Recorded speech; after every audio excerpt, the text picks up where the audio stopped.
찬송가 623장을 함께 찬양하겠습니다. 찬송가 623장입니다.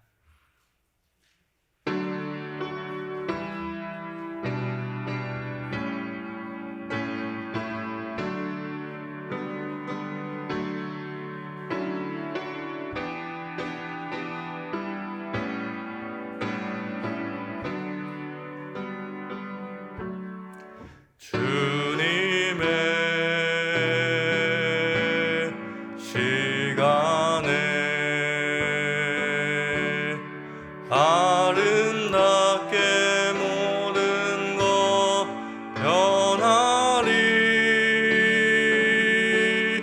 주님 나의 갈 길을 인도하여 주시니 주의 뜻을 따라서 살리라.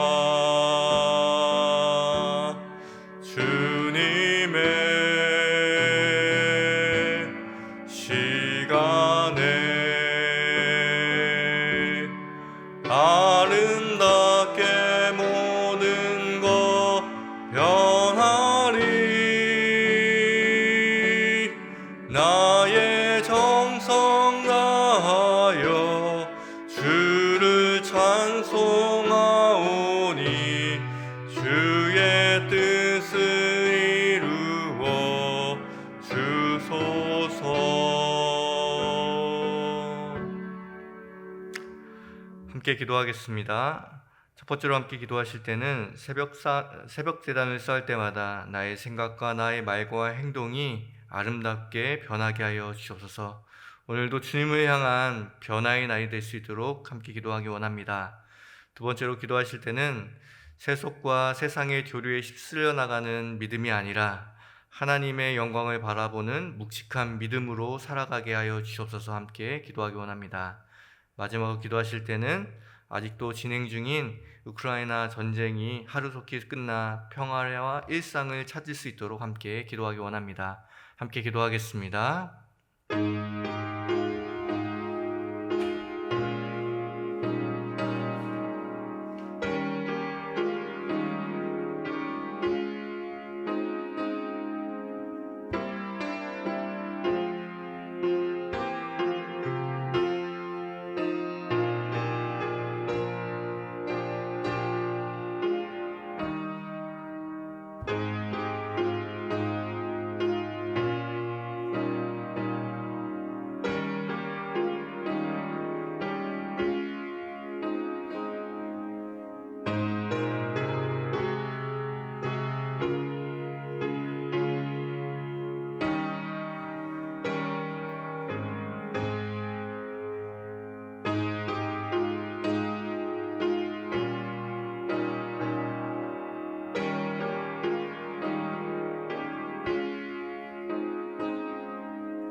좋으신 하나님, 좋으신 하나님, 참 좋으신 나의 하나님.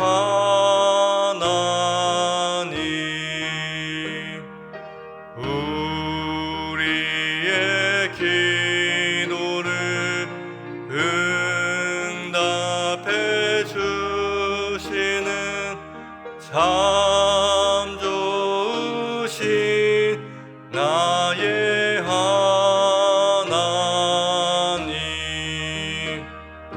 한없는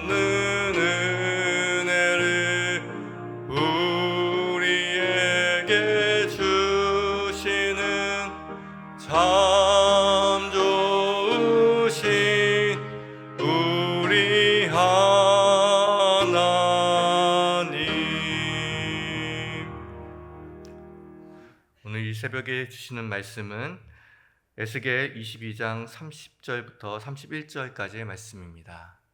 에스겔 22장 30절부터 31절까지 말씀, 구약성경 1184쪽에 있습니다. 하나님 말씀을 함께 합독하도록 하겠습니다. 이 땅을 위해 성을 쌓으며 성 무너진 데를 막아서서 나로 하여금 멸하지 못하게 할 사람을 내가 그 가운데서 찾다가 찾지 못하였으므로 내가 내 분노를 그들 위에 쏟으며 내 진노의 불을 멸하여 그들 행위대로 그들 머리에 보응하였느니라. 주 여호와의 말씀이니라. 아멘. 밀가루를 싣고 가던 트럭 한 대와 그리고 또한 시멘트를 싣고 가던 두 트럭이 함께 고속도로 휴게소에서 만났습니다. 너무 외관이 비슷하여서 서로 식사를 하고 나서 잘못 서로 차를 바꿔타게 됐다라고 합니다. 이 바꿔탄 것을 잘 모르고 한참 운전하다가 중간에 다시 휴게소에서 내려서 보니 자기의 짐이 바뀌었다라는 사실을 알게 되었습니다.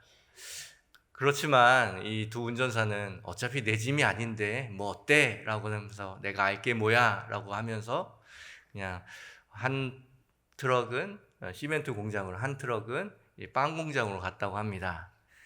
이 시멘트 공장에서 벽돌을 만들고 있는데 이제 벽돌을 만들면서 오늘따라 왜 이렇게 이게 밀가루처럼 곱지라고 생각을 했지만 이 벽돌을 만드는 사람도 그냥 별 생각 없이 에이 뭐 알게 뭐야 라고 하면서 그냥 넘겼다고 합니다.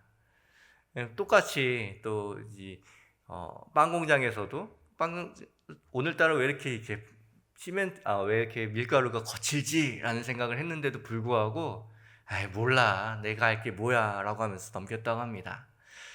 그러다 보니 이제 벽돌은 건축 현장으로 보내지고 그리고 빵은 각 가정으로 보내줬다고 합니다.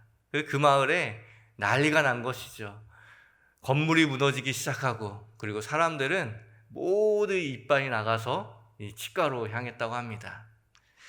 아주 간단한 이야기인데 이 이야기는 목사님이자 동화 작가인 이현주 목사님이 지은 알게 뭐야 라는 동화라고 합니다. 이 동화를 보면서 사회 곳곳에서 일어나는 우리의 무관심으로 일어나는 여전히 사소한 일로 치고해버리고 나 먹고 살기 바쁜데 신경 쓰지 않았던 곳곳에서 균열이 일어나는 그 균열들을 바라보게 되는 것 같습니다. 그리스도인들은 어떠한 사람입니까? 어떤 일이 있을 때 그 일에 대해서 목도하고 주시하고 바라보는 사람들입니다. 왜 그렇습니까? 이 세상은 나와 관계없는 세상이 아니라 하나님이 만드신 세상이기 때문인 것이죠. 하나님이 만드신 세상이기에 우리는 하나님께서 만드신 세상이 어떻게 돌아가고 있는지, 또 어떤 균열이 있는지, 어떤 아픔이 있는지 마치 하나님의 말초신경이 되어서 나와 상관없는 것이 아니라 그곳의 아픔과 균열이 나와 무관하지 않음을 기억할 때 내가 그리스도인이구나 라는 생각을 하게 됩니다. 하나님께서 아브라함을 부르셨을 때도 이렇습니다. 하나님께서 아브라함을 부르신 이유는 아브라함 한 사람에게 관심이 있어서가 아니라 우리는 아브라함을 선택하셨다라는 말 자체가 아브라함을 선택하셨기 때문에 아브라함을 제외한 모든 사람들이 배제되었다. 그리고 하나님은 아브라함에게만 관심을 갖고 있지 세상에겐 관심이 없다라고 우리가 단순하게 보시는 분들도 계시는데요. 하나님이 아브라함을 선택했다는 그 말은 세상을 선택했다라는 말과 동일한 말입니다. 하나님이 아브라함을 사랑하셨다라는 말은 그 아브라함을 복의 근원으로 부르셨다는 말은 아브라함으로부터 시작하여서 세상에 복을 주고 구원하시기로 결정하셨다. 하나님의 시각은 늘 믿음 생활을 잘하고 가능성 있고 무언가 할 수 있는 사람의 한 사람에게 달려있는 것이 아니라 하나님은 이 세상 모든 것에 관심을 갖고 있고 특별히 오늘 말씀을 빌어서 말씀드리면 하나님은 갈라진 틈 그리고 균열된 곳 무너진 곳에 관심을 갖고 있다. 왜냐하면 그것이 하나님이 지으신 아름다운 세상을 무너뜨릴 수 있는 단초가 되기 때문인 것이죠. 어떤 사람도 건물을 질 때 일부러 균열이 있게 짓지는 않습니다. 튼튼하게 지어서 10년, 20년, 50년, 100년이 가는 건물을 만들고 싶죠. 하지만 어느 곳이든 설계에 미스가 있거나 아니면 재료를 잘못 배합했을 때 특별히 하중을 받는 곳이 있습니다. 특별한 결핍이 있는 곳이 있죠. 무게가 그것을 몰리는 곳이 있습니다. 우리가 살고 있는 세상도 그렇지 않습니까? 내가 평안하다고, 내가 안전하다고 안전한 것이 아니라 어떤 곳에는 균열이 있을 수 있다는 것. 그 균열이 그 사람의 잘못이나 그곳의 부정직함이라기보다는 때로는 어쩌면 세상 무게를 가장 많이 받고 있고 가장 많은 하중을 갖고 있는 곳이 그것부터 균열이 일어나기 시작하는 것이 건물과 또 우리가 살고 있는 세상의 동일한 모습이겠죠. 여러분들은 세상의 아픔과 또 세상의 균열을 바라보면서 어떤 마음을 드십니까? 그런 게 있더라도 내 삶의 이 부족함이 가장 먼저야. 물론 우리의 삶을 먼저 돌봐야 하겠죠. 하지만 하나님께서 우리를 선택하셨다는 것은 우리의 부족함을 채워주시기 원하시기에 그 복을 우리에게 주셨던 것 이상의 의미가 있다는 것, 그것을 우리는 늘 기억하고 생각해야 합니다. 하나님은 늘 세상에 대해서 관심을 갖고 있고 우리가 그리스도인들이 세상 곳곳에 흩어져 있으면서 하나님의 말초신경이 되어야 한다라고 말씀하고 있는 것이죠. 오늘 본문에는 위태위태해서 성의 기능을 하지 못하는 한 성에 대해서 이야기하고 있습니다. 하나님은 그 성을 바라보시면서 그 성의 규모와 늠름함을 바라보시는 것이 아니라 그 성의 무너진 곳, 균열이 있는 곳을 바라보고 계시다라고 말씀하십니다. 30절 말씀을 우리 다시 한번 읽어보도록 하겠습니다. 이 땅을 위하여 성을 쌓으며 성 무너진 데를 막아서서 나로 하여금 멸하지 못하게 할 사람을 내가 그 가운데서 찾다가 찾지 못하였으므로. 오늘 하나님께서는 이 성 무너진 데를 막아서 사람을 찾고 찾으셨는데 찾지 못하셨다라고 말씀하십니다. 히브리 원전과 그리고 영어 성경을 보면 무너진 데라는 이 단어를 균열 혹은 틈새라고 표현하고 있습니다. 이 틈새에 가운데 설 사람을 하나님은 찾고 계신다라고 우리에게 말씀하고 있는 것이죠. 성경은 하나님께서 그 틈새를 바라보시고 그 틈새에서 만날 그 사람을 찾고 계신다라고 얘기하는데 그 성 주변에는 수많은 사람이 있었음에도 불구하고 한 사람도 찾지 못하였다. 그곳에 설 한 명도 내가 발견하지 못하였다라고 말씀하고 있습니다. 이 본문은 1차적으로는 그 당시에 종교 지도자들과 그리고 일반 지도자들의 그 모습을 비판하고 또 그 모습을 안타깝게 여기는 하나님의 말씀이죠. 지도자들과 종교 지도자에 대한 경고입니다. 동시에 오늘 하나님께 구원받고 하나님의 교회로 모이고 있는 우리에 대한 하나님의 또한 말씀이기도 합니다. 세상은 틈새에 서는 것을 뭐라고 말합니까? 아주 보이지 않는 곳, 그리고 무가치한 일, 그리고 또 어리석은 일로 생각합니다. 그래서 우리는 조금 이것저것 어리숙한 사람을 가지고 빈틈이 많은 사람이야 라고 말하지 않습니까? 빈틈이라는 곳, 그리고 빈틈을 가지고 있는 것, 빈틈에 서 있는 사람, 그런 사람들은 언제나 무능하고 무가치하고 눈에 띄지 않는 사람입니다. 그렇기에 누구도 신앙생활을 하면서 또 믿음생활을 하면서 그 빈틈에 서길 원하지 않죠. 늘 빈틈이 아니라 성 꼭대기에 가기 원하고 가장 높은 곳을 원하는 것이 우리의 마음입니다. 우리가 하나님의 말초신경이라고 하나님의 아픔을 늘 바라보는 사람이라고 고백하지만 결국 우리도 깊게 생각하지 않고 말씀을 계속 반추하지 않으면 그 틈새가 아니라 성 높은 곳에, 성 막루에 올라가서 외치는 사람의 모습을 원하는 것이 우리의 모습이죠. 그 빈틈이 우리와 동일시되어서 나도 쓸모없는 사람이야, 나도 빈틈이 많은 사람이라고 오해될까 봐 그 빈틈을 피하는 사람들을 종종 보게 됩니다. 그 빈틈 가운데 설 때 사람들의 시선, 그 세상의 시선, 현실적으로는 참 그렇다라고 생각하기 쉬운데요. 저는 늘 이 현실이라는 단어를 마음속에 새기면서 세상을 바라봅니다. 꼭 믿음으로 바라보려고 하고 말씀대로 바라보려고 하면 주변에서 현실은 그렇지 않아, 현실은 녹록치 않아 라고 자주 말하는데요. 그럴 때마다 현실이 갖고 있는 진정한 뜻이 무엇인지 이야기합니다. 현실의 현자는 나타낼 현자를 사용하는데, 이 현자는 볼견자와 이 임금 왕자를 사용합니다. 말 그 자체가 현실이라는 것은 일반 사람들이 그냥 허투루 보는 그런 시각이 아니라 왕의 시각으로, 왕의 눈으로 바라보는 것, 그것이야말로 진정한 현실이라는 것이죠. 그런 의미에서 현실은 달라. 현실은 높은 곳에 있어야 되고 틈새를 피해야 해. 그 말 자체가 틀린 것입니다.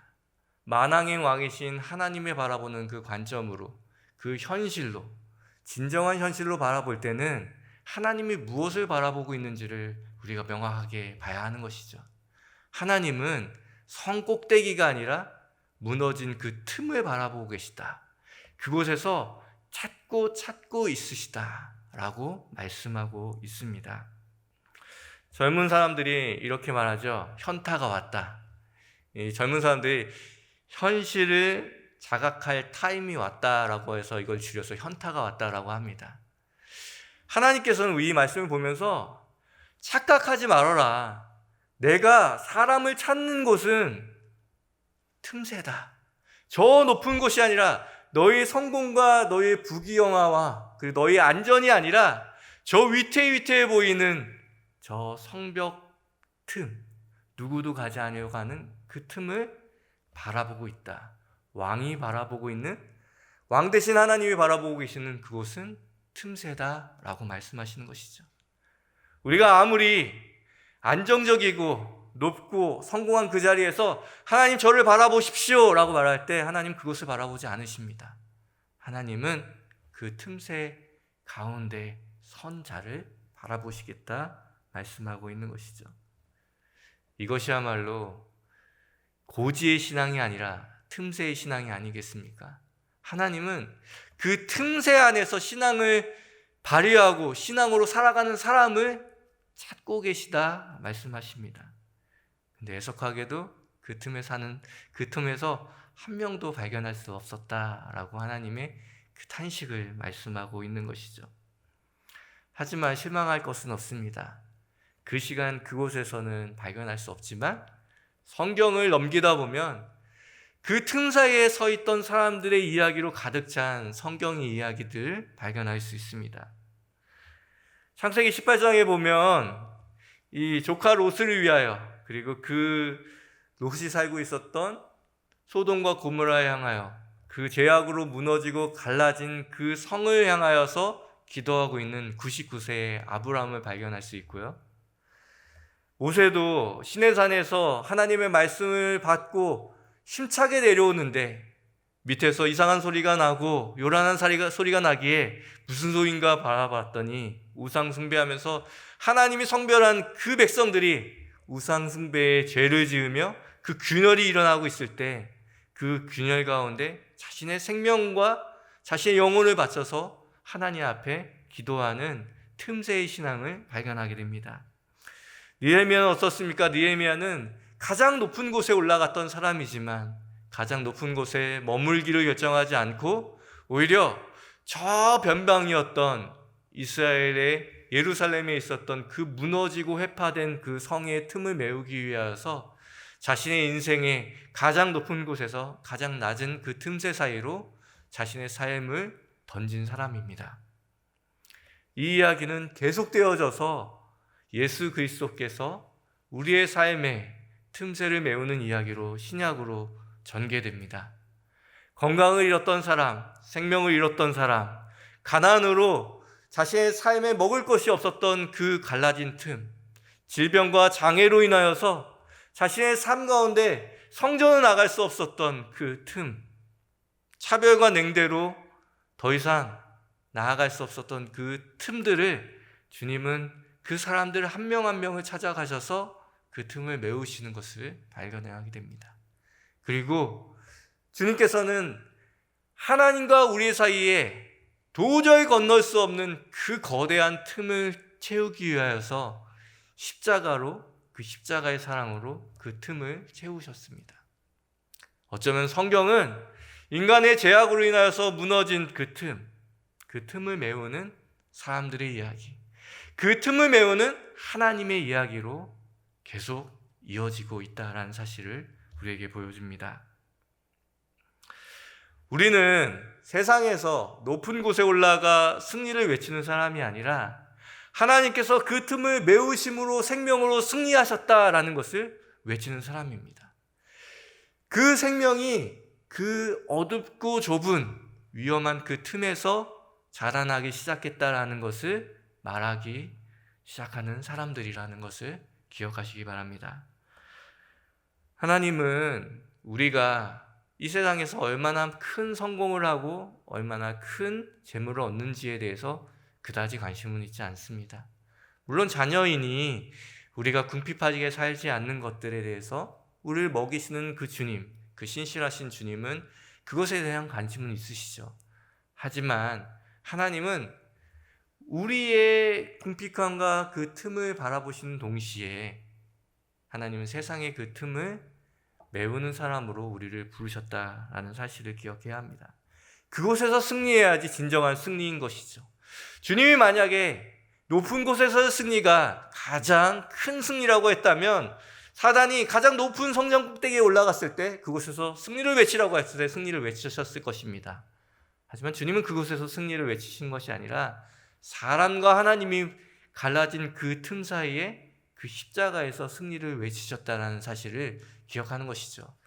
그렇기 때문에 우리의 승리도 우리의 높아짐에 있는 것이 아니라 우리의 그 틈 사이에 우리가 무엇을 하고 있는지, 그 틈 사이에 서고 있는지, 그 틈 사이에서 우리도 예수 그리스도와 함께 그 승리를 논할 수 있다는 것이죠. 경제시장에서 가열된 곳을 레드오션이라고 합니다. 치열한 경쟁 상대들이 너무 많은 곳, 탐욕과 욕망과 경쟁으로 점철된 곳을 레드오션이라고 하죠. 하지만 이와 반대로 블루오션이라는 곳도 있습니다. 흔히 말해서 틈새 시장인 것이죠. 과열되지 않은 곳, 누구도 주목하지 않는 곳, 그곳에서 무언가 새로운 일들이 시작되고 그 새로운 일은 레드오션을 이기고 새로운 강자로 떠오르게 됩니다. 우리가 세상을 이기는 방법이 무엇일까요?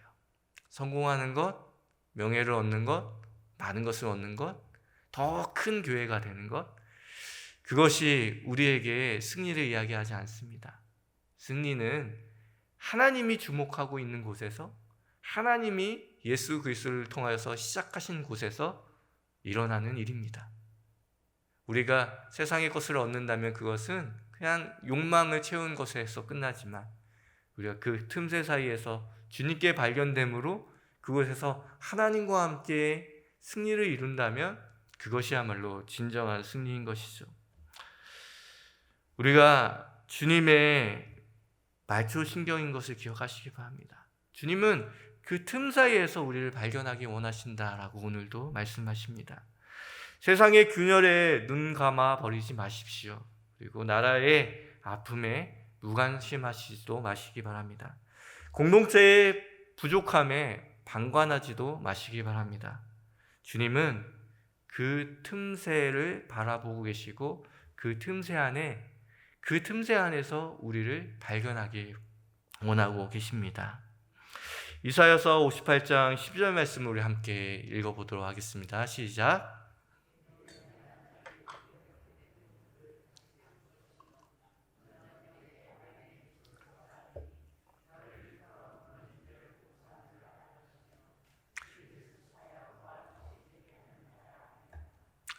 하나님께서는 우리를 이끌어 무너진 곳을 보수할 자, 다시 한번 세울 자라고 부르셨다라고 말씀하십니다. 물론 이렇게 큰 균열들도 있고 그 큰 균열들을 위해서 기도해야 하겠죠.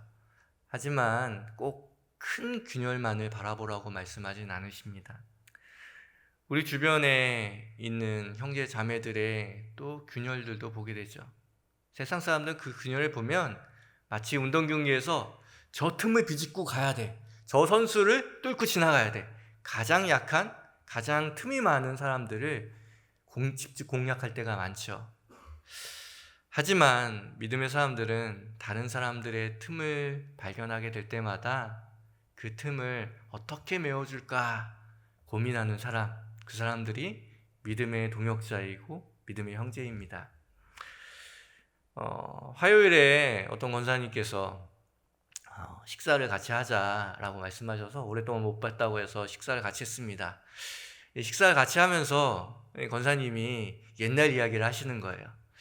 목사님 옛날에 오셨을 때 그때 말 많았던 거 아시죠? 그래서 잘 모르겠는데요 라고 하니까 권사님께서 내가 이런 얘기 안 하려고 했는데 그래서 목사님 사랑하니까 한번 얘기해 드려요 라고 말씀하시면서 이런 얘기를 하시는 거예요. 목사님이 목소리도 좀 작으시잖아요. 그러니까 그리고 표현력도 좀 작으시잖아요. 그러니까 사람들이 인사했는지 인사 안 했는지 잘 모르고 오해를 하셨다는 거예요.